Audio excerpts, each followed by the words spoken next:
조용조가 딱 한 장이 정해져 있기 때문에 굉장히 좋은 것 같은데. 근데 조용조는 무조건 나오게 돼 있어요. 조용조하고 토지제도. 아셨죠? 네, 경제 파트에. 왜냐면 시험이라는 게 정치, 경제, 사회, 문화, 기타 이렇게 나오잖아요. 경제 파트에 나올 수 있는 게 신라가 딱 정해져 있잖아. 그죠? 정전, 민정문서, 토지제도 딱 정해져 있잖아요. 자, 아까 우리 수험생이 하나가 좀 오타가 있어서 한번 수정해 줄게요. 344쪽. 우리 임금님 사진이 하나 표기가 잘못됐어요. 연인군 정조라고 되어 있는데 영조로 수정하세요. 네. 네. 아무 생각 없이 제가 글을 썼나 봐요. 네. 연인군은 훗날 정조가 된 게 아니라 영조가 됩니다. 하나 수정 좀 해주세요.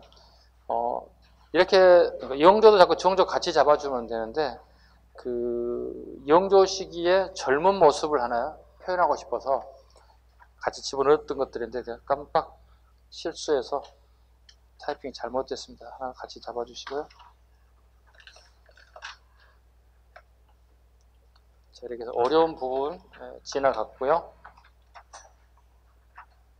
그 다음에 357쪽에 조운제도 보세요. 조운제도. 그 조자가 배조자예요. 배조자. 배를 이용해서 세금을 서울로 올려보냈다 이런 제도입니다. 조운제도 보겠습니다. 자, 읽어볼게요.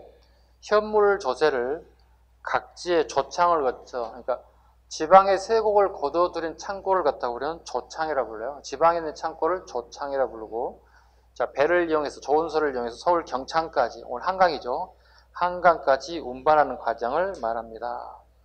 조운은 수령의 운반에 대한 책임을 지고 있습니다. 수령의 밑줄 그으시고, 그 다음에 이것은 전부 다 세금 문제이기 때문에 호조에서 관할합니다.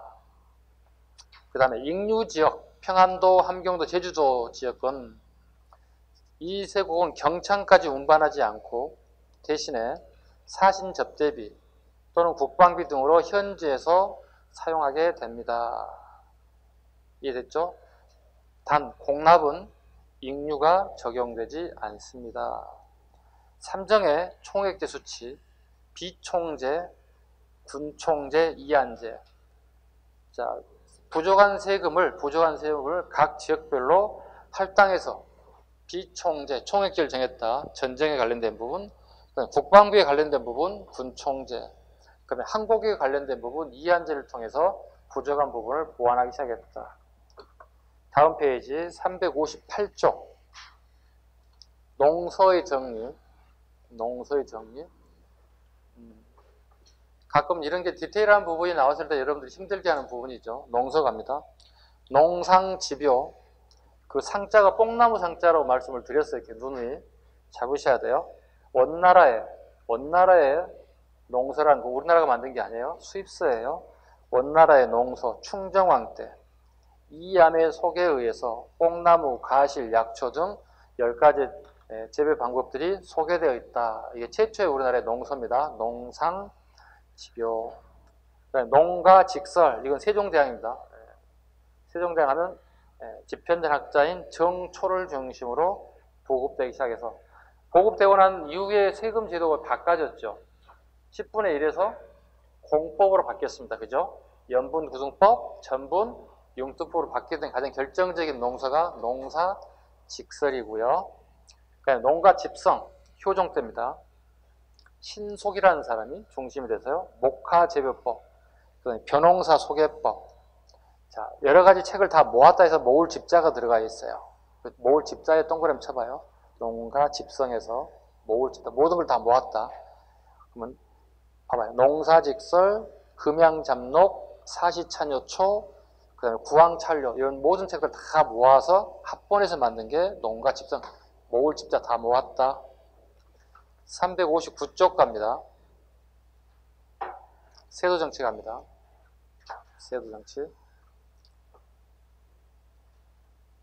자, 통상 우리가 세도정치 하면 시기를 순조, 헌종, 철종 3대 60년에 걸친 애척 세력들이 권력을 잡았죠. 즉 안동 김씨하고 풍양 조씨 세력들이 주로 권력을 잡았던 이 시기를 보통 통상 세도정치 이렇게 얘기합니다. 보겠습니다. 이 시기에 가장 문제가 되는 게 뭐냐면 삼정의 문란이다. 전정, 군정, 환정이라고 얘기합니다. 그래서 곡식을 주로 다뤘기 때문에 환정 또는 환곡이라고 합니다. 이게 가장 문란했다. 자, 보겠습니다. 전정 보겠습니다. 정해진 기준에 여러 배 이른 토지 세금을 부담했다. 도덕이 숙종되는 비총대가 또 백성들을 힘들게 만들기도 했다. 군정 갑니다. 군정의 폐단 보겠습니다. 백골징포, 항구첨정, 적징, 인징. 그 네 가지를 우리가 별표를 하나 쳐야 되겠습니다. 삼정 중에 가장 힘들게 하는 것 중에 하나가 또 군정인데, 군정의 그러니까 분포를 정해진 액수만큼만 거두면 되는 거잖아요. 우리가 분포가 어떻게 정해졌습니까? 용조 때 균역법으로 포 한 필만 내면 되는 거잖아요. 이거 이에 더 걷어가는 거예요. 이제 한 필 뒤에 그게 여기 옆에 나와 있어. 백골징포는 뭐죠?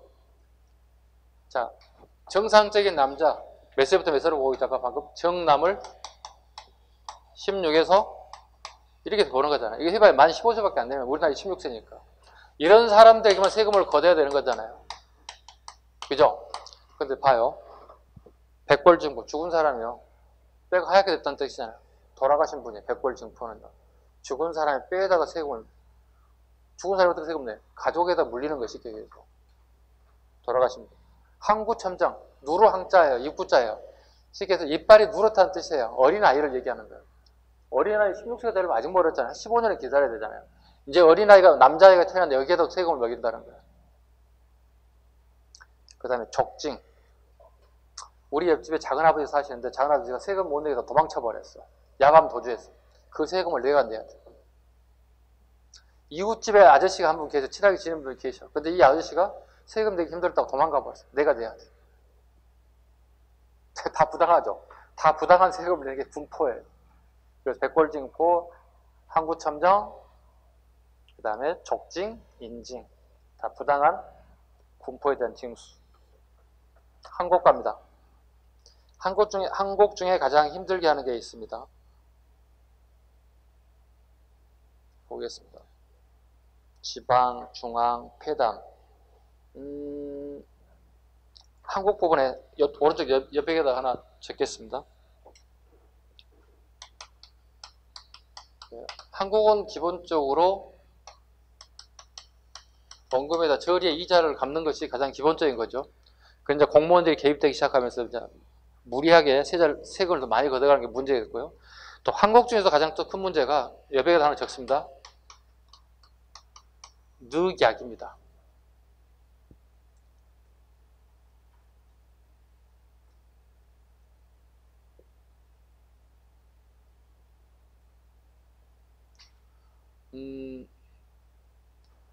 늑약에는 약속했다는 뜻이고, 그 다음에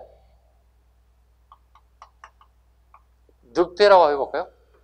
네, 늑대로 한번 살짝 바꿔보겠습니다. 늑대를 한번 수정해봐요. 늑약 대신에 늑대로. 여러분이 알고 있는 늑대처럼 비슷해요.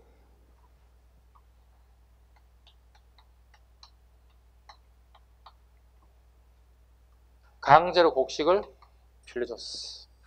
자, 우리 집 창고에 가서 봤더니 쌀이 50석 있어. 1년 먹고도 남겠어요. 그러니까 여러분이 살고 있는 강공서 직원이 오셔가지고 50석 빌려가 강제로 제의를 해줘. 뭘 가져가기 위한 거죠? 고율의 이자를 받아갈 목적으로 강제로 쌀을 빌려주는 걸 늑대라고 불러요. 이게 또 여러 말썽을 피우게 돼요. 항곡 중에서도. 없는 사람은 세금을 너무 많이 걷어가서 문제고, 있는 사람은 강제로 세금을 더 가져가서 빌려가라고 얘기하는 거고, 굳이 빌려올 필요가 없는데도 빌려가야 돼요. 안 빌려도 되잖아요. 그럼 어떻게 할까요? 협박합니다. 너 군대 제대했지? 네. 군대 한번 더 가야 되겠다. 그럼 어떻게 해요? 주세요. 군대 가는 거 원했겠지.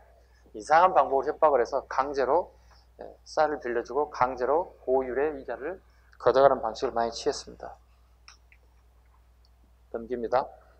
자, 이와 같은 세도 정책식의 문란이 나타난 현상 보겠습니다. 첫 번째 360페이지 홍경래에 잤습니다.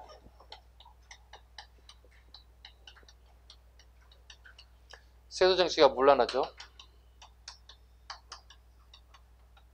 그 다음에 홍경래 서북인에 대한 차별 대우. 서북은 평안도를 얘기합니다. 서북 쪽은. 평안도에 대한 차별 대우로 해서 폭발된 게 홍경래의 난입니다. 별표합니다. 홍경래의 난. 서북에 대한 부분, 세도의 정치에 대한 문란, 그죠? 그 다음에 결과적으로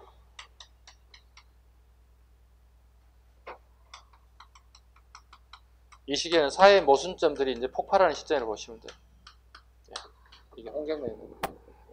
그 다음 정신 차려야 되는데 61년이 지나간 다음에 진주 밀란이 발생됩니다.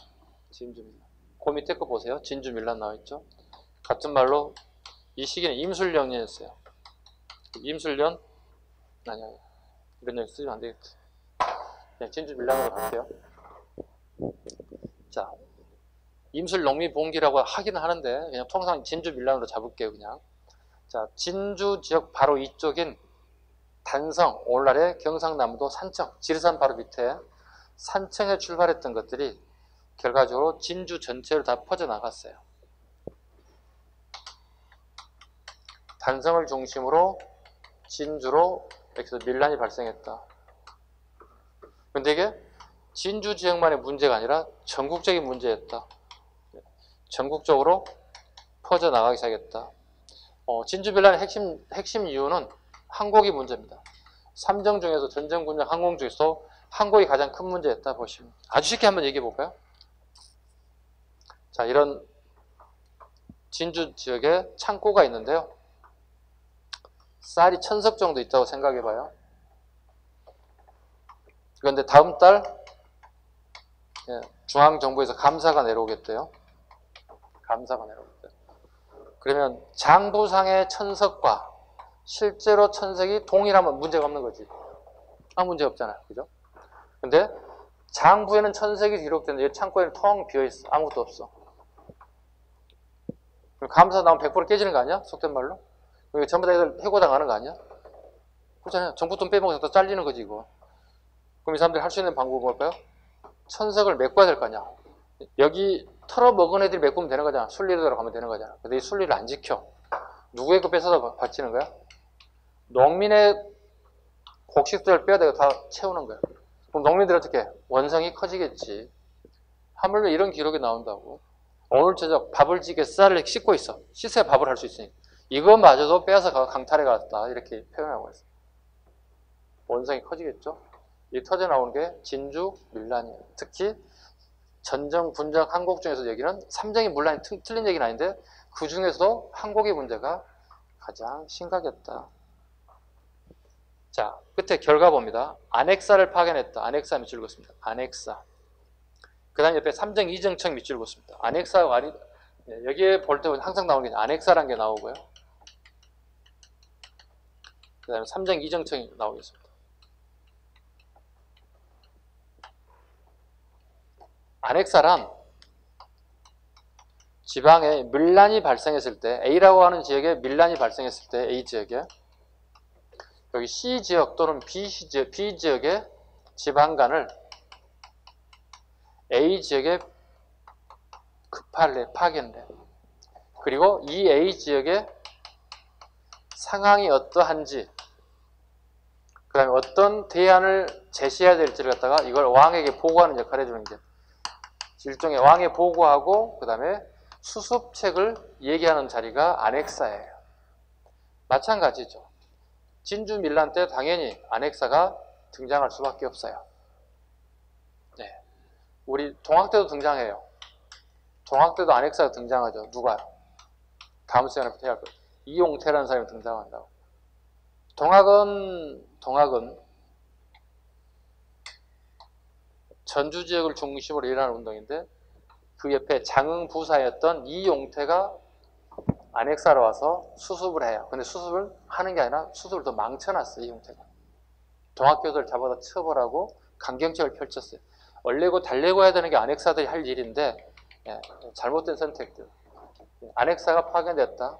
안핵사가 파견됐다는 얘기 꼭 기억하실 것. 밀란이 일어났다는 생각하셔야 돼요. 자, 봐봐. 삼정 이정청 갑니다.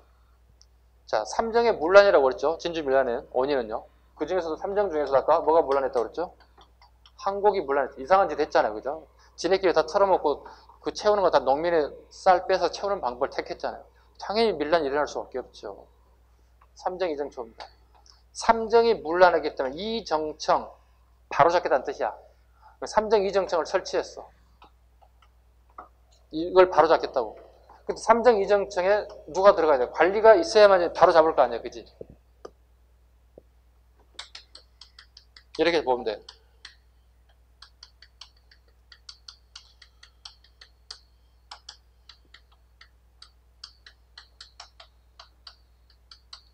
계획의 대상자가 계획의 주체가 되면 될까? 성공할까? 아니, 뭐가지 나갈래? 내가 다 알아서 바꿔볼게요. 될까요? 불가능하겠죠. 삼정에서 성공할까? 실패할까? 실패하죠. 계획의 대상자들이 자기들 계획의 주체가 되겠다고 하는 것은 실패할 수밖에 없어요. 그게 삼정 이정청의 실패한 요인이에요. 누구로 다 채워져요? 안동기 씨를 다 채워져. 말이 안 되잖아. 안동기 씨가 계획의 대상인데 왜 지네들이 계획을 하겠다고 나서냐고. 그럼 실패할 수밖에 없지. 이해가셨죠?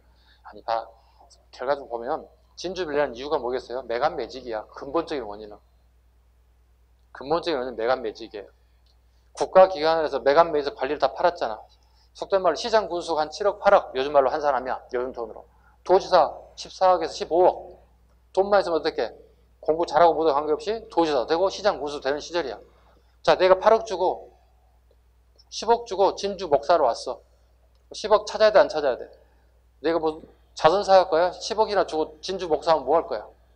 그럼 10억 투자한 만큼 내가 최소 본전 걷고 이자를 거둬야 할 거 아니야. 그러다 보니 하부 조직이 어떻게 달달 볶지, 본전 찾으려면은. 그럼 결과적으로는 이 세도 정치 시기에는 가장 큰 문제는 매간 매직이에요. 매간 매직이에요. 가장 위험한 요소이기도 해요. 우리가 가장 경계해야 할 부분이기도 하고요. 여러분 지금 공채시험을 보는 이유가 뭐예요? 매간 매직을 방지한 방법이기도 해요. 공채시험 없으면 어떻게 할 거예요? 여러분 공무원 될 수 있을 것 같아? 아무리 실력이 뛰어나도 안 되지. 왜? 백이 있지 않으면 불가능한 거 아니에요. 속된 말로 얘기해서. 아버지 백, 삼촌 백, 누수 백, 누수 다 동원해도 될까 말까 하는 거 아니에요. 어떻게 보면 공채제도는 정말 좋은 거예요. 좋은 거예요. 또 객관식이에요. 주관식은 어떻게 해요? 채점한 사람 주관에 따라 탈락될 수 있고 떨어질 수도 있잖아요. 피해자 여기 있잖아요. 피해자 여기 있잖아요. 객관식은 어떻게 해요? 빼도 박도 못해요. 또 사람이 채점 안 하잖아요. 컴퓨터가 알아서 하잖아요. 얼마나 공정해. 컴퓨터가 에러가 나지 않겠죠. 웬만해서. 그죠? 자, 이렇게 해서 1권 끝났고 바로 2권 넘어가겠습니다. 2권을 바로 바꿔주시기 바랍니다.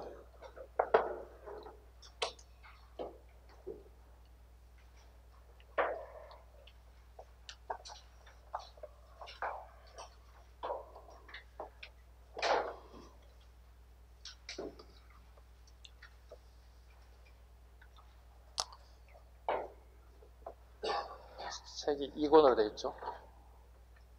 2권을 하니까 새로운 기분으로 칠판에 적겠습니다.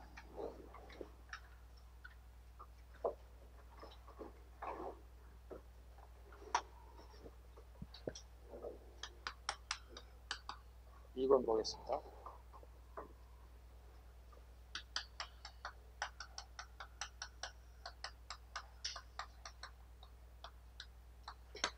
조선후기 경제 파트부터 갑니다.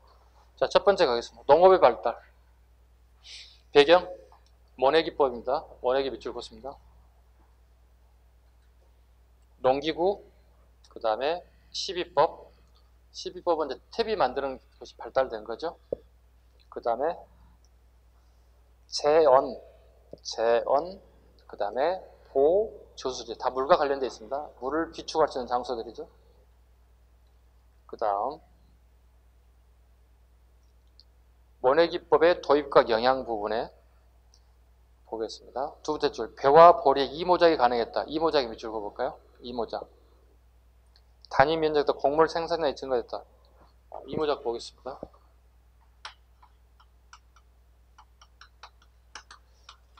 우리 벼 아시죠? 벼농사. 통상 벼농사가 이쯤 출발해서 10월이나 11월쯤이 다 끝나죠. 벼 수확이 끝나죠. 그러고 난 다음에 벼 수확이 끝나고 난 다음에 여기 물을 다 빼버려. 물을 쫙 빼버린다. 그럼 뭐가 되는 거예요? 밭의 용도로 쓸 수 있다는 거지. 그럼 여기 뭐예요? 밭에다가 보리 농사를 지을 수 있다는 거야. 밭을 만들어가지고. 이걸 우리 뭐라 불러요? 이모작이야. 하나의 땅에 벼농사와 보리농사 두 가지 농작물이 재배된다고 이걸 이모작이라고 부른다고. 그럼 백성들은, 농민들은 왜 이런 이모작을 할까? 왜 잘못하면 땅 망칠 수도 있어. 다음에 벼농사 안 될 수도 있어. 왜? 보리에서 나온 화학성분과 벼에서 나온 화학성분이 둘 다 만나가지고 산성화가 돼버리면 그 땅은 완전히 항폐해돼서 그 다음에 농사가 망칠 수 있어요. 천만다행인 것은 벼하고 보리에서 빠져나오는 그 화학성분이 산성화가 되지 않는 성분들이 다행이에요. 나오는 거예요. 이렇게 하는 이유는 뭘까요?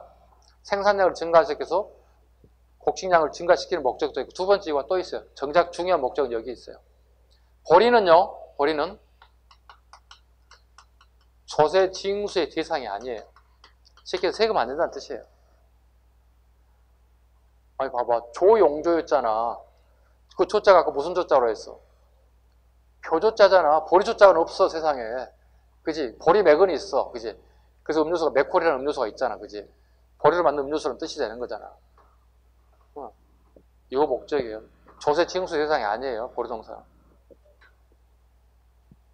그 다음에요. 작물 보겠습니다. 자, 상품 작물.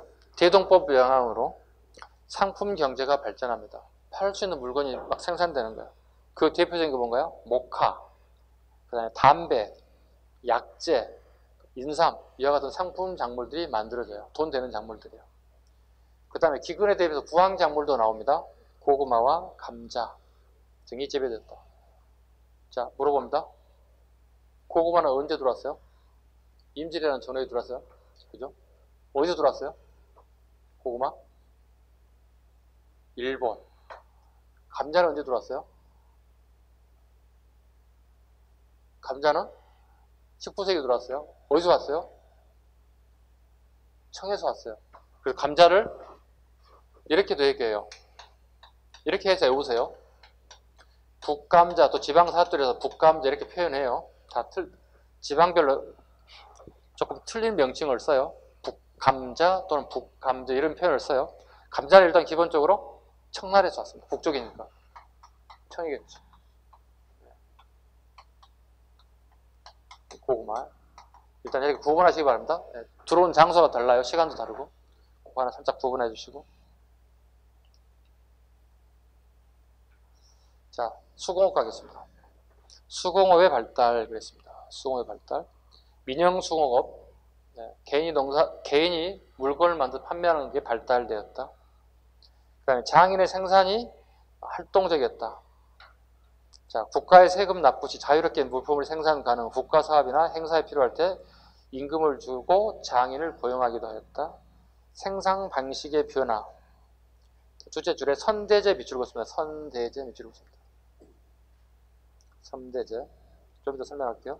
점촌. 뒤에 점자가 들어가는 점촌이 발달되었다. 우리가 무슨 상점할 때 있죠. 그 점에 점포가 만들어졌다는 뜻이에요. 자, 대표적인 점촌 보겠습니다. 경기 안성, 평안도 정주 등 이게 녹그릇의 생산지였다. 농촌 수공업 변화, 조세를 내는데 그 다음에 초장료가 급납화가 이루어졌다. 급납화 밑줄로 씁니다. 세금을 내는 급납화가 이루어졌다. 자, 우리 수공업에 관련된 부분 한번 보겠습니다.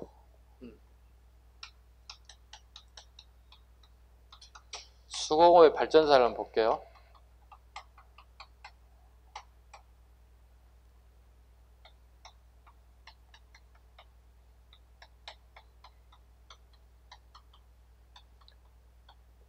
공장 한번 보겠습니다. 수공업 업자는 의무적으로 국가에 지정된 물품을 납품해야 돼요.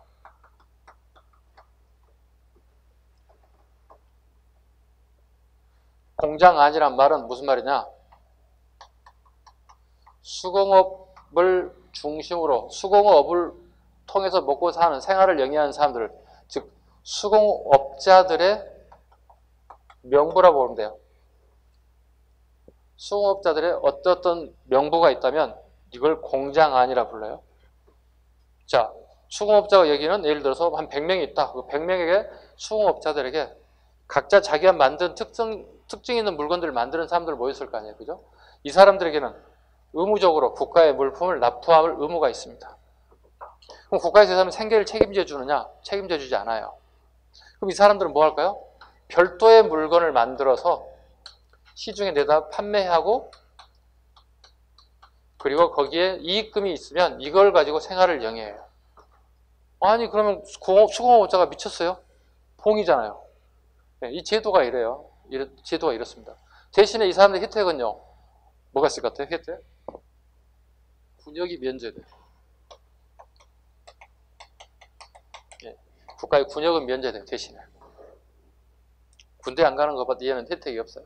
근데 문제 차라리 군대 가고 그냥 짧게 군대 생활 끝내고 내가 그것만큼 먹고 사는 게 편하죠. 평생 동안 저걸 해야 돼. 이게 언제부터 있었어요? 공장안 제도가요? 우리나라에? 언제부터 있었어요? 네? 자, 1번 고려, 2번 조선. 2지선다형, 4지선다형 맞춰봐. 고려, 조선. 빨리 얘기해봐. 고려 때부터 있어요. 고려 때부터 있다고요? 조선도 마찬가지 제도 그대로 똑같이 온다고요. 좋은 제도 같아, 안 좋은 제도 같아? 안 좋지. 여러분이 수공업자라. 근데 여러분이 국가 입장이라면 좋지. 공짜로 나를 먹으니까. 정조 갑니다. 정조. 자, 아까 미포전할 때 포 아시죠? 우리 옷을 만드는 원단이지, 그지? 예. 포라고 부른다고. 자, 물건 하지 마시고요. 포로 납부하실래요? 앞으로. 정조가 이렇게 바꿨어요.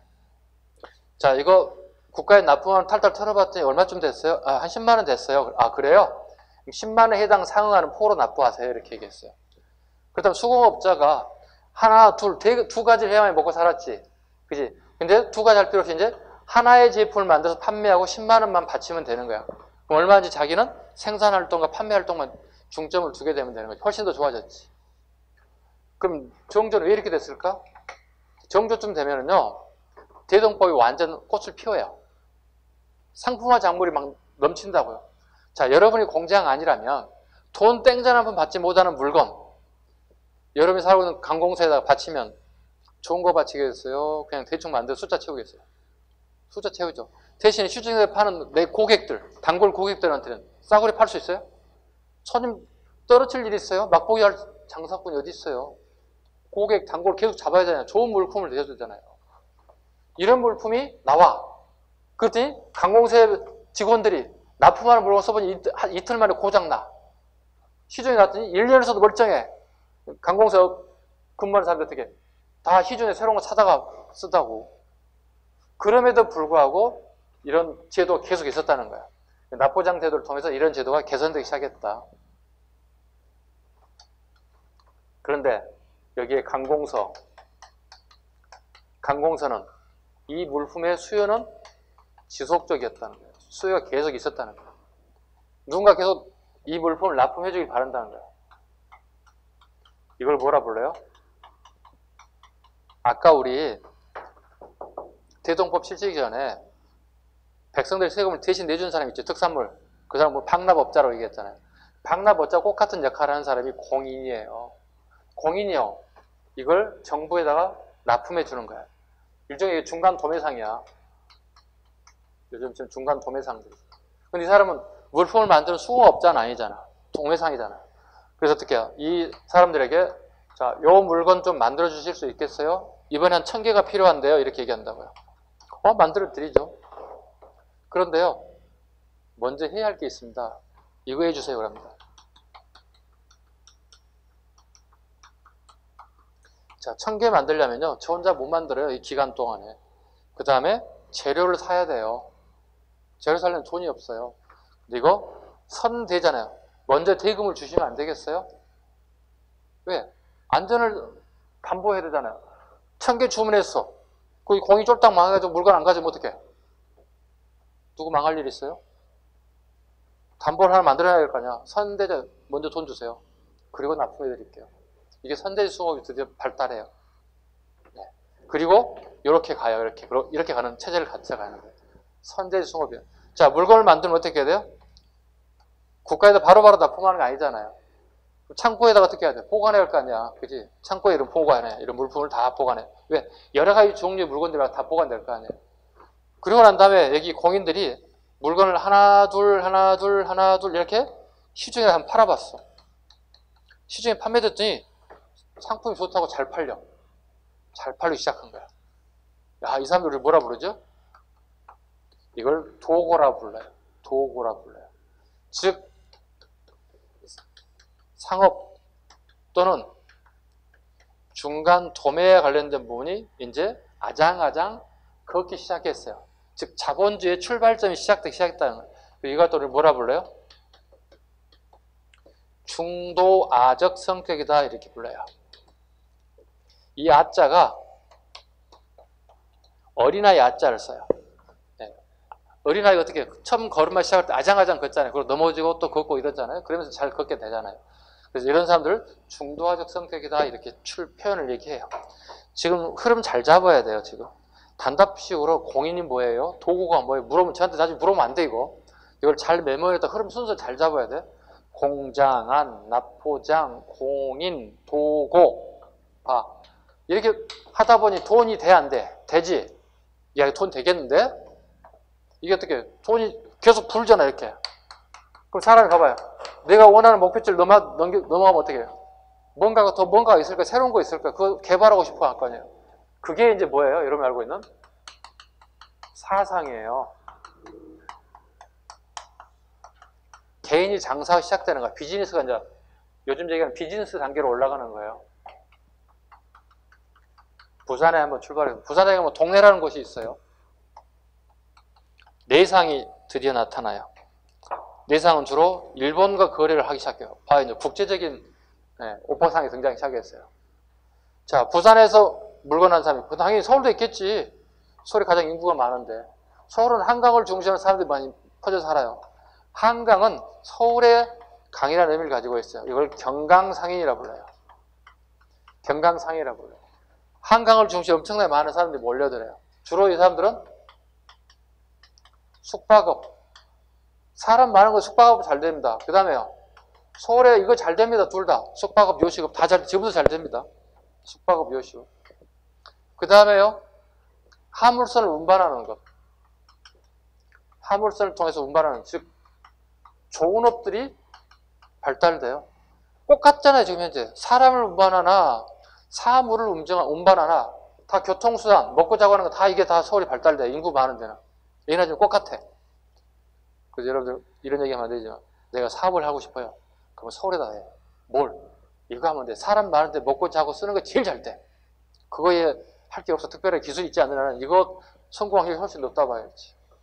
자, 개성 가볼까요? 개성 가겠습니다. 이게 송상이라고 합니다. 여기는 송상이라는 이유는 개성에 뒤에 가면 송악산이 있어요. 소나무 송자, 상. 송상이라고 불러요. 송상은 다른 말로, 같은 말로 개성상인이라고도 해요. 개성상인이라고 불러요. 개성상인들은 인삼을 단가를 낮추기 위해서 생산도 하고 그 다음에 생산이란 말 재배로 바꿀게요. 인삼을 재배하기도 합니다. 단가를 낮추고 그 다음에 판매까지 합니다. 그러면 경쟁하는 업체에 비해서 훨씬 더 양질의 물건을 단가를 낮춰서 판매할 수 있어요. 훨씬 더 판매량이 늘어나겠죠. 이게 개성상인들이에요. 그리고 송방이라고 하는 요즘쯤에 체인점을 설치해 놨어요. 각 지방에 다 송방이라고 하는 체인점이 있어요. 그 다음에 좀 어려운 시험에 나온다면, 이 부분에 나온다면 송도 사계 부부기를 실시 사용했다 보시면 돼요. 요즘 말로 표현하면 회계장부인데 간편장부가 아니라 복식부기예요. 혹시 이제 상업계 고등학교 나온 친구들은 금방 이해 갈 거예요. 복식부기를 썼어요. 네. 간편장부는 총 매출 얼마 썼다 간단하게 쓰는 게 간편장부예요. 요즘 치면 혹시 여러분 주변에 가족이나 친척, 친구들 중에 장사하신 분이 계신다면 1년 매출 5천만 원. 내가 이거 딱 썼더니 4천만 원. 남에게 딱 1천만 원 남았어. 그럼 1천만 원에 대한 세금만 딱 세무서에서 징수하면 끝나는 거야. 이게 간편장부를 쓰는 거야. 즉 우리나라에 현재 간편장부를 쓰는 자영업자들은 최소 7천에서 8천만 원 정도 미만 되는 사람들이 간편장부. 세무서 신고하면 세무서에서 인정과세 때려. 인정과세 때려요. 알겠어요. 인정해준다는 뜻이야. 인정하고 과세 때리는 거예요.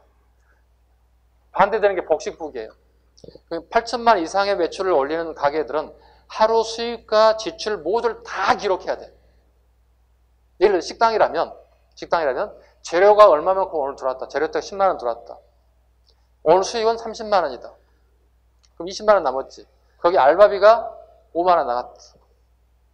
그 다음에 오늘 뭐가 지출돼 다 기록한다고. 이게 복식부기야. 지금 현대인이 쓰고 있는 복식부기를 이미 조선시대 송도 사계부기라고 하는 개성상인들이 이미 쓰고 있었다. 대단히 빠르다고 생각합니다. 그래서 요건 7급을 보는 사람들하고 그 다음에 법원직 준비하는 사람들 그 다음에 좀 더 난이도 있는 시험을 보는 사람들은 송도 사계부기 정도는 알아야 돼. 기본을 알아야 돼. 그 다음에 평양 가겠습니다. 평양에는 가장 유명한 강이 뭐예요? 서울에는 한강이고 여기는 대동강이 가장 유명하지. 대동강이 가장 유명한 게 뭐야? 버드나무가 가장 유명해. 버드나무 크드려지게 이렇게 있어요. 그래서 평양상인을 갖다 이걸 유상이라 불러요. 버드나무 유자를 써요. 대동강을 중심으로 장사하신 분들이 다 이름을 가지고 있어요. 그래서 평양에 가면 가장 유명한 호텔이 뭐겠어? 유경호텔이야. 유경호텔. 버드나무 유자. 평양 옛날 수도였기 때문에 유경을 쓰는 거예요. 유경호텔이다 이랬어요. 그 다음에 의주 가겠습니다. 의주는 만상이라고 부릅니다. 만상입니다. 왜 만상인지 봐요. 이렇게 우리 지도를 그린다 생각해봐요. 물줄기가 우리 바닷물이 이렇게 들어갔다가 다시 나와. 밀물 썰물에 따라서 이렇게 물이 쭉 들어갔다가 다시 나온다고. 이런 형태를 우리 뭐라 불러? 만이라 불러. 자 여기 봐. 이걸 뭐라 불러? 경북 포항 여기를 뭐라 불러? 여길 만이라고 그러지. 그치? 만의 의미를 보다고 물이 바닷물이 쭉 들어왔다가 쭉 나간다고 이렇게. 이런 것을 우리는 만이라 불러. 자, 그래서 이걸 뭐라 불러? 만이라 불러. 우주는 뭐죠? 주로 그러면 이쪽에 청나라 애들과 주로 교역을 하게 돼. 이해 가셨죠? 이 정도는? 자, 좀 더 하나 더 단계 높여볼게요. 잘 봐야 돼, 이제. 계속 올라갑니다, 단계가. 네. 봐봐요. 부산에 일본에 뭘 수입할까? 금이나 은을 수입해와. 부산의 내상들은. 이걸 누구에 넘길까? 체인점 있지? 부산에 무슨 체인이 있어? 부산에 송방이 있지? 부산에 송방이 있잖아. 그럼 송방에 넘긴다고. 송방은 어떻게? 송상 자기네 본부로 넘겨. 이걸 어디로 넘길까? 만상으로 넘겨. 만상에 지금 뭐가 도착했지? 일본에 수입해온? 금과 은이 수입했지. 어디에 파는 거야 지금 현재? 청란에 수출하는 거야. 그러면 개성상인과 여기 나오는 송상과 만상은 무슨 이익을 남기는 거죠? 중간에 이익을 챙기는 거지. 그잖아. 도매했으니까. 그지?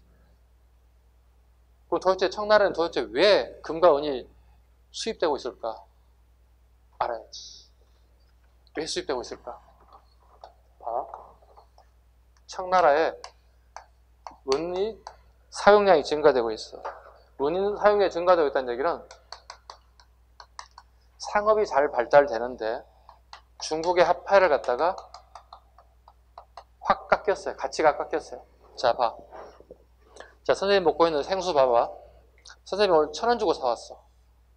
오케이? 예를 들어서 그렇다는 뜻이에요. 자, 오늘 이걸 파는 상인이 1,000원 주고 팔았어요. 예를 들어서. 자, 오늘 1,000원 주고 팔았으면 내가 중간 마진을 버는 최소한도 100원은 벌어야 돼. 그죠? 900원 정도 단가를 가지면 최소한도 100원 붙여먹으면 내가 100원 이익을 보는 거지. 근데 그 다음날 가서 봤더니 2,000원의 가치가 500원으로 떨어졌어. 그럼 내가 오늘 물건을 팔면 내일 얼마만큼 손해나는 거야? 최소 400원 이상이 손해난 거지.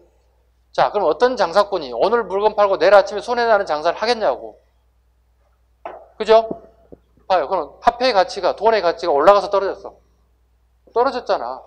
대신에 금이나 은을 준다면은 내가 이 물건을 내가 팔 수 있다는 거. 왜? 금과 은은 그 가치가 그대로 고정되어 있단 말이야. 왜? 화폐의 기준치를 잡고 있으니까 그 시세를 반영하는 거야. 즉 이게 스탠다드란 얘기, 식행에서. 금과 은을 금 본위제, 은 본위제를 가지고 있기 때문에 그 금값이나 은값이 떨어져도 언젠가는 그 금값이, 은값이 제자리를 찾아온단 말이야. 그러다 보니 이 시기에 청나라에서는 금, 은 수입이 증가될 수밖에 없어요. 그래서 우리나라의 이 시기에 17세기 중반 이후부터 우리나라에 18세기, 19세기에 뭐가 본격적으로 개발되기 시작한 거야? 금강이 개발되기 시작하는 거야. 즉 수요가 있기 때문에 우리가 공급해주기 위해서 금강이 개발되는 거지. 야, 여기 파는 금이 있어. 파도 사가는 사람이 아무도 없다. 사용하는 사람이 아무도 없다면 개발할 이유가 없지. 그죠? 수요 공급의 원칙이 적용되기 때문에 이게 개발되는 거야. 이게 언제야? 효정 임금 때부터 쭉 출발하는 거야. 효정 어떻게 해요? 효정하는 게 뭐죠? 오영청이 뭐 설치했어 오늘? 복수를 설치했잖아. 복수 설치한다는 얘기 뭐야? 군자금이 많이 필요하다는 얘기잖아. 그럼 최소한 어떻게 금은을 갖다가 열심히 광산 개발해서 판매하고 그 이익금을 통해서 군사 비용을 활용해주는 게 필요한 거예요. 군사 활용비가 필요한 거예요. 그래서 효정 이후부터 우리가 이게 발달돼요. 근데 금강, 은강을 개발했음에도 부족하기 때문에 뭘 하는 거야? 부산의 내상들이 수입이 온다고. 요거 하나만 보지 말라고, 이렇게.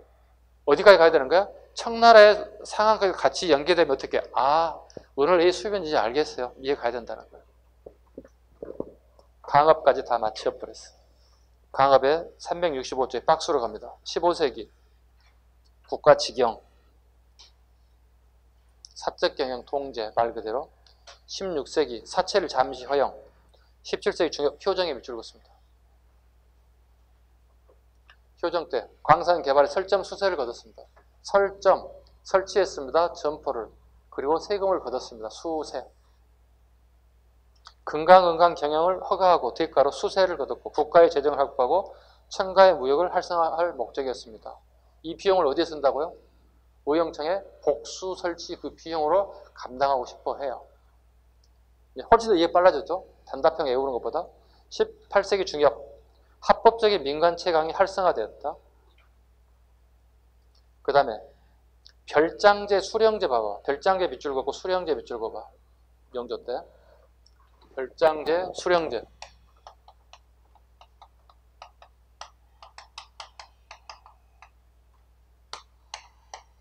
서울의 중앙정부에서 재정을 담당하는 부서가 어디라고 그랬죠? 호재라고 그랬지. 호재의 중간 간부예요. 요즘 치면 개장, 가장, 국장 할 때 그 명칭이 별장을 예를 들어 뭐 충청도 예를 들어 그렇습니다. 충청도 직산 광산을 개발하겠다. 그러면은 중앙정부에서 별장을 호주의 간부를 갖다가 충청도 천안에 직산 관광 개발을 하기 위해서 파견 보내요. 이게 별장제예요. 그런데 재밌는 것은 광산을 개발하려면 노동자가 필요해. 전문적으로 이걸 개발하는 사람이 필요해. 그 다음에요. 장비가 있어야 돼. 사람만 있어도 안 돼요. 이 장비를 가지고 있는 사람들이 있어요. 이걸 수령이 지금 수령 통제하에 있어요. 이렇게. 자, 그러면 별장은 와서 누구의 부탁을 받아야 되는 거예요? 수령에게 부탁을 좀 해야 돼. 자, 시장님, 천안 시장님, 여기 노동자와 장비 좀 빌려주세요. 왜요? 정부의 명을 받고 왔는데요. 광산 개발 좀 해야 되겠습니다. 천안 시장님이 빌려줄까 안 빌려줄까? 안 빌려주지. 네. 우리가 이런 단어 쓰죠. 떡을 만들 때 떡고물을 만들려 시루떡 만들 때 떡고물이 많이 묻죠. 그럼 떡을 들다 보면 어떻게 떨어지는 경우 있지. 밑으로. 그럼 떡고물이라도 어떻게 주워 먹으려면 어떻게 해요? 떡 만드는 사람 옆에 있어야 되는 거야. 자, 시장님은 아무것도 건지는 게 없어. 협조 안 하지. 비협조지. 그럼 결국 뭐야? 별장제는 실패하게 돼. 떡고물이 안 떨어지니까 협조 안 한다고. 비협조적이라고. 대신에 수령이 하게 되면요. 50% 다 떡고물이 지가 먹는 거야. 그리고 나머지 나눠주고. 그 다음에 나머지 것만 20, 30% 정도만 호주에다가 갖다 바치면 되는 거야. 이해 가셨죠? 국가의 통제가 안 되고 있다는 거잖아요, 지금. 별장제를 통해서 광산에 관련된 분 통제하고 국가 수입을 증대할 목적으로 별장제를 실시했는데 수령이 말이 안 들어. 수령이 미쳤어요? 떡국물도 안 떨어지는데 왜 그 짓을 해요? 10원짜리가 남는 게 없는데. 왜? 안 하지. 실패하겠지. 그래서 다시 수령제로 되돌아왔어요. 다 그 밑에 거 봅니다. 거기 덕대 밑줄 그으시고요. 그 다음에 물주 밑줄 그으시고요. 자, 19세기 가봅니다. 19세기 가면 물주하고 덕대로 보면 됩니다. 물주는 말 그대로 자본가예요. 광산에서 아무것도 모르는 사람이에요. 돈만 대주는 거예요. 덕대는요. 이렇게 하면 아시겠죠? 광산을 경영하는 전문가예요. CEO예요. 전문가예요. 이 사람들 제도로 나뉘기 시작해요. 물주와 덕대 제도로 세분화되기 시작했다. 19세기가 가면 이렇게 잡으시면 되겠고요. 상품 화폐 작물 발전 갑니다. 그 장시 하나 체크하세요. 장시. 장시는 처음에는 출발할 때는 보통 한 15일장이에요. 15일에 한 번씩 장이 열렸다고요. A지역에서 B지역, C지역 이렇게. 그래서 점차 5일에 한 번씩 열렸다. 5일에 한 번 찾아보실까요? 장시 발달에 5일장이 주로 많이 열렸다. 장시가 처음 발전한 곳 보겠습니다. 대표 장시만 나와 있는데요. 네. 장시의 출발점 하나 적어드릴게요. 네.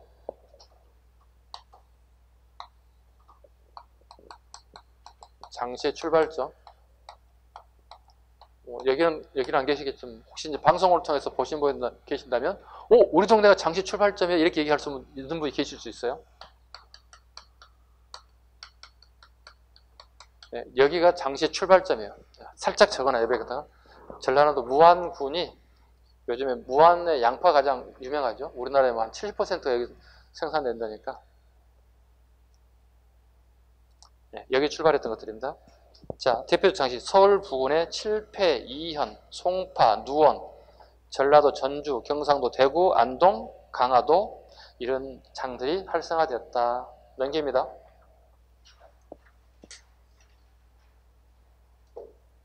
화폐 유통 보겠습니다. 화폐가 우리 대동법 이후에 활성화가 됩니다. 그죠? 대표적인 화폐가 뭐예요? 저거나 화폐 유통에다 상평통보 적으면 돼요. 상평통보가 대동법에 가장 큰 몫을 차지하고 기여를 했어요. 기여를. 자, 그런데 문제점이 하나 있어요. 전항이라는 단어를 밑줄 그어요. 이거 7급에 한번 기출된 문제입니다. 전항. 전은 동전 전자고요. 황은요? 흉년. 풍년의 반대 흉년 들었다는 뜻이에요. 동전이 흉년 들었다는 얘기 뭐지? 시중에 유통량이 확 줄어들었다는 뜻이에요. 왜냐면 돈이라고 하는 게 돌고 돌아야 돈의 기능을 하잖아요. 그죠? 그런데 누군가에 의해서 돈이 꼼짝달싹 못하고 다 갇혔다는 뜻이에요. 이거예요. 상인들이, 지주들이 돈을 벌게 되면 그 돈을 지금처럼 은행에 있어서 은행에다 가둬두는 게, 저금해 주는 게 아니라 자기 집 이동하는 창고에다가 계짝을 만들어서 상평통보는 이렇게 구멍이 중간에 뚫려 있거든요. 이렇게 꾸러미를 묶어서 계짝에 차곡차곡 다 쌓여요. 이렇게. 돈은 돌아야 되잖아요. 근데 어떻게 해요? 부잣집에 장사 잘하신 분의 창고에 계짝에 집어넣어 갇혀있다고. 그래가지고 이 현상을 우리 뭐라 불러요? 전항이라 부른다고. 동전이 흉년 들었다. 흉년들이 항자니까. 자, 그러면 비교보자. 이마트, 엘마트, 홈마트. 자, 시중에 돈이 안 돌아. 내가 저 마트에 가서 물건을 사고 싶은 게 있어. 부식도 사고 싶고 내가 만들고 싶은 거 쓰고 싶은 거 있어서요. 근데 살 수가 없어요. 내 주머니에 돈이 없어요. 돈이 없어요. 그럼 여기 있는 물건이 판매돼야 안 돼? 판매 안 되지. 돈이 없지. 이런 경제 현상을 뭐라 불러?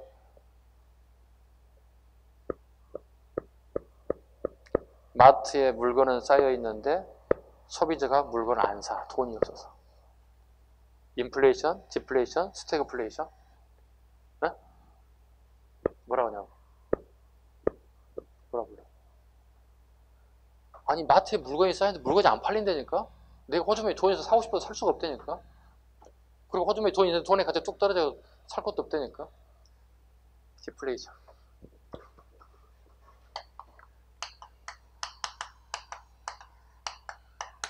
디플레이션이라고 한다고. 7급 기출 정답이 디플레이션이었습니다. 이 방송을 보시는 분, 또 여기 7급을 준비하신 분들, 기본이에요. 전학 나오는데 인플레이션인지 디플레이션인지 모르면 안 돼요. 사회 하신 분들은 당연히 알아야 되는 부분이기도 해요. 사회를 선택하신 분들은 다 배워요. 그 다음에 국제무역 보겠습니다. 자, 대청무역, 교역품 보시고요. 그 다음에 국관, 그 다음에 함경도 지역의 대일무역 보겠습니다. 아까 제가 수업 시간에 잠깐 언급했던 게 있어요. 무역에는 아까 종류가 두 가지 있다고 그랬죠. 그죠? 뭐? 개시와 후시 두 가지가 있다고. 개시는 다른 말로 뭐라 한다고요? 나라와 나라가 하는 무역이니까 공무역. 여기는요? 사무역. 이게 밀수라고 쉽게 얘기해서. 복잡하게 하지 마. 간단하게 가자고요. 복잡한 거 별로 안 좋아하니까.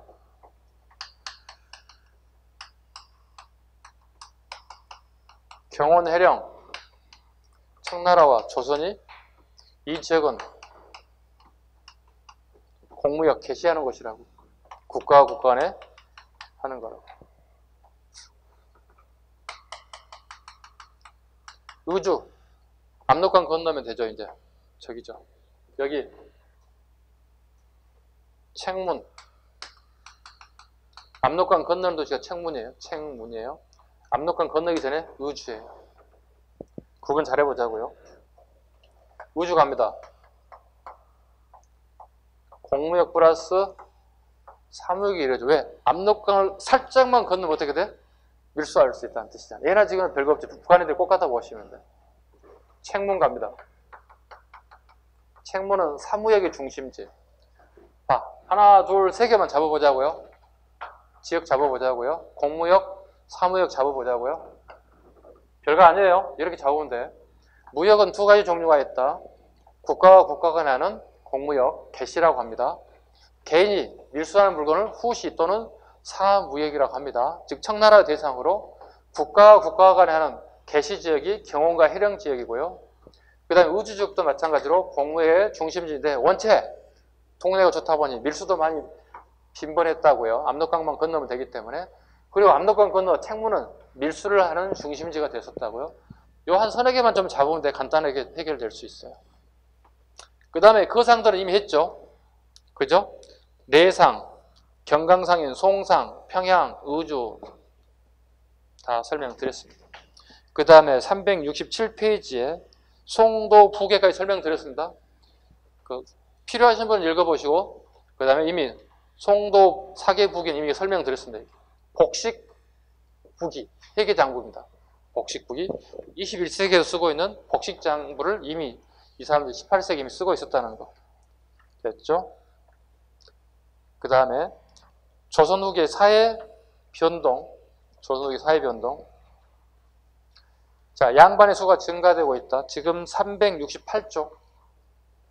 양반의 수가 증가되고 있다. 조선 후기에. 그 다음에 몰락 양반도 같이 등장하고 있다. 그 다음에 지방 양반 사회적 변화가 나타나고 있다. 왜? 향전이 발생되기도 하고 있다. 향전이 발생되고 있기도 하다. 거기에 향전 발생에 향전의 밑줄을 그었습니다. 나올 수 있는 것들이 요겁니다. 배경 보겠습니다. 분홍충의 수령 등 관건과 결탁하여 향하는 양반의 명부를 얘기합니다. 지방에 살고 있는 양반들의 명부를 향안이라 불러요. 향안에 이름을 올리려고 오리관 오탑니다. 이름을 올리고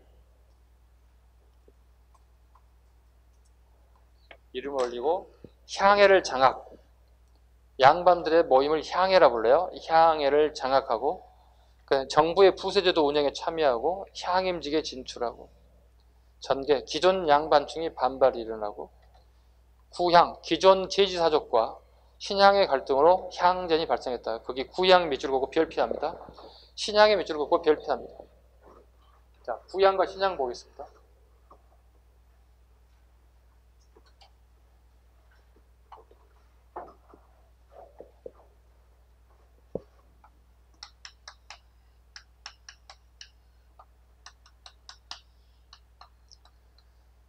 잘 봐요.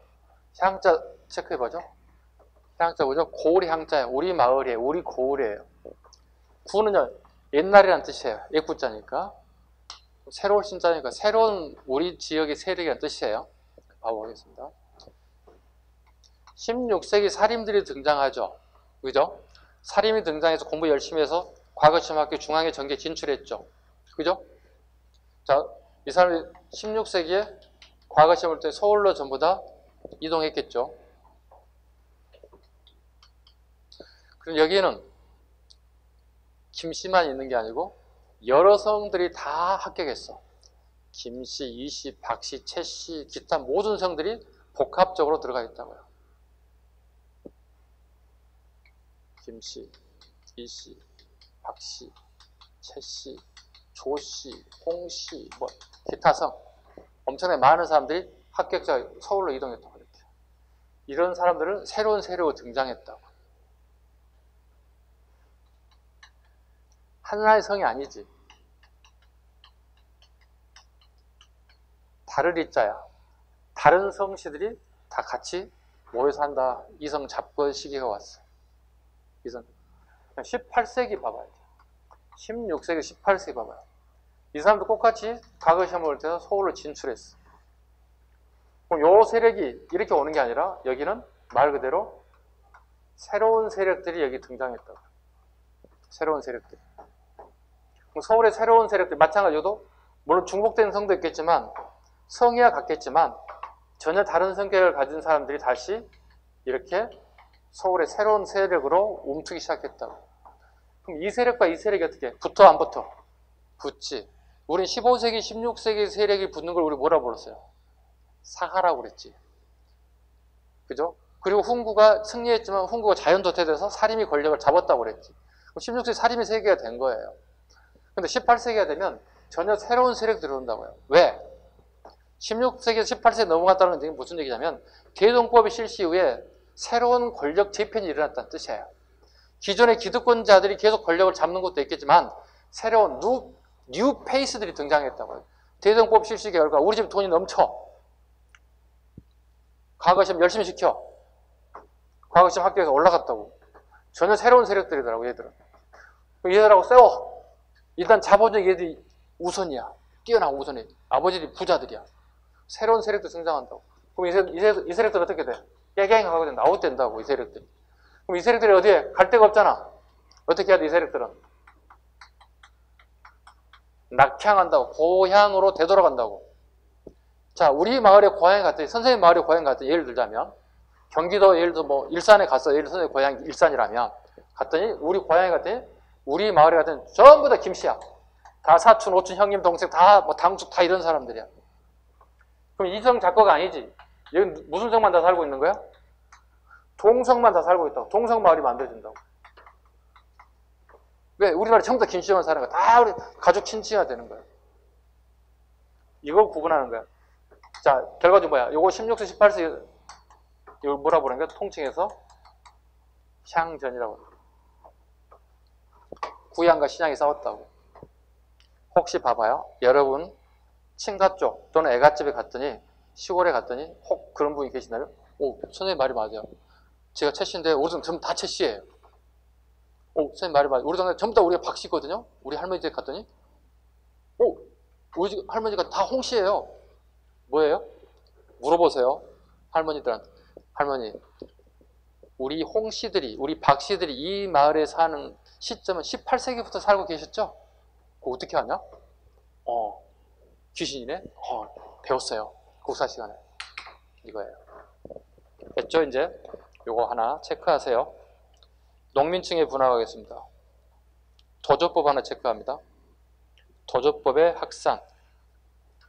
자, 수확량의 절반을 소작료로 납부한 게 타조법. 대신 미리 일정한 액수를 정하는 도조법 체제로 변화됐다. 도조법은 3분의 1로 써놔요. 도조법 밑에다 가로 열고 3분의 1. 2분의 1보다는 3분의 1이 훨씬 더 농사짓는 입장에서는 유리하겠죠. 그래서 타조법에서 도조법으로 확산되기 시작했다. 즉, 뭐예요 이게? 농민들이 의식이 달라지고 있어요. 농민들의 의식이 달라지고 있어요. 그 다음에 신분층의 변화 봅니다. 신분층의 변화. 자, 360페이지로 가보겠습니다. 자, 신분증 비하는 내용 보겠습니다. 군공을 세우거나 군량을 바친 노비들이 양인으로 해방되었다. 군공임이 줄 것이고 군량임이 줄 것이고 후기가 되면 노비 정모법에 별표하시고요. 영조 때 어머니 신분에 따라서 신분이 상승하는 것, 임질이라는 이후에 양인의 숫자가 감소해서 양인의 숫자를 증가시켜야 할 필요가 있다. 순조 때 공노비 해방, 중앙건설 소속된 공노비 6만 6천 명. 거기에 공노비의 공자에 칩니다. 거기에 사자 혹시 옆에 여백이 있다면 사노비 X 적습니다. 순조가 뛰어나서 이렇게 한 게 아니고요. 원래 정조가 죽기 전에 계획됐던 게 공사노비를 다 혁파하려고 계획을 세웠어요. 공노비야 말 그대로 국가에 소속된 노비니까 해방하면 끝나는 거지. 그런데 문제는 사노비가 가장 큰 문제였어. 정조 생각은 뭐였냐면 국가의 예산을 들어서 사노비를 주인에게 변상하자. 이렇게 큰 계획을 세웠어요. 근데 아쉽게 1800년에 갑작스런 사망을 맞았어요. 그리고 그의 아들이 순조가 아버지의 뒤를 이어서 공노비는 어려울 것 같고 국가 예산이 안 되니까 사노비는 안 되고 공노비 해방할게요. 그래서 공노비가 해방됐어요. 순조가 똑똑해서가 아닙니다. 아버지 업적을 조금 반타작이라도 물려받았다고 보십니다. 자, 가보게요. 1894년 신분 제도 폐지로 인해서 사노비 세습 제도가 완전히 금지됐어요. 법률상 그렇다는 뜻입니다. 화살표 하시고요. 가보개혁으로 인해서 노비 제도가 척파됐어요. 그럼에도 불구하고 진주 형평사 운동이 벌어져요. 이게 시험이 잘 나올 수밖에 없는 이유. 자, 1895년에, 94년에, 95년에 걸쳐서 가보개혁, 을미개혁까지 쭉 이루어졌어요. 신분 해방이 이루어졌어요. 그럼에도 불구하고 진주 지역에서 이 사람들 어떤 사람들이죠? 백정들의 신분 해방이 벌어졌다고. 법 체계는 이미 없어졌는데, 신분제도 사라졌는데 아직까지 우리 사회의 저변에는 기저부에 이게 깔려 있다는 거예요. 백정에 대한 인식이 아직 깔려 있다는 거예요. 예, 그래서 진주 형평사 운동이 시험에 잘 나올 수밖에 없습니다.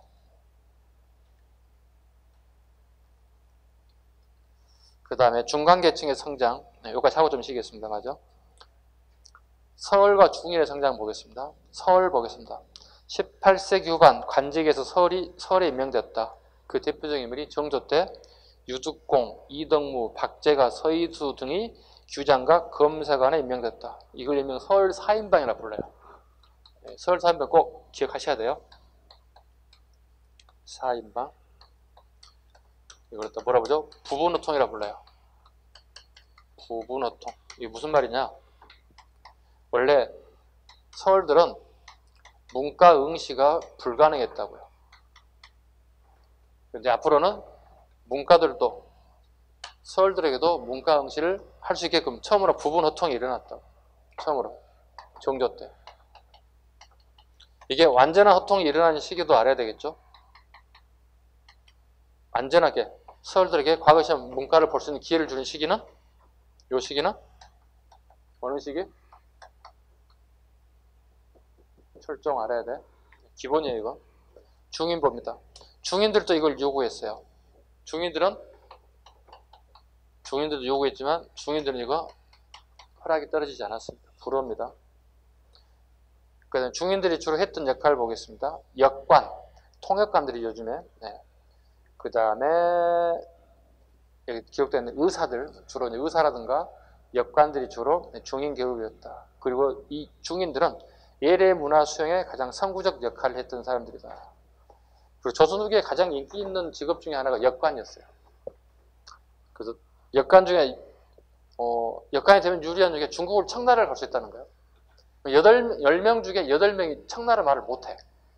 그 통역관이라고 할 수 없잖아요. 진짜로 통역할 수 있는 사람은 한두 명밖에 안 돼요. 그 이유는요, 청에 가서 통역관이라네 하고 가. 진짜 통역하는 애를 한 명 딱 데려가. 이거 안 되잖아. 그럼 안 되면은. 그래서 주변에 가는 애들 통역이 안 되는 애들이야. 대신에 청나라에 가서 조선에 가서 팔 수 있는 물건을 가지고 오는 거야. 그리고 비싼 가격에 팔아. 막대한 이익을 차지해. 그래서 조선후기에 서울의 가장 알부자들은, 현금을 가장 많이 보유하고 있는 사람들은 중인계급 중에서 통역관들, 역관들이 가장 부자였습니다. 됐죠? 여기까지 잠시 쉬겠습니다.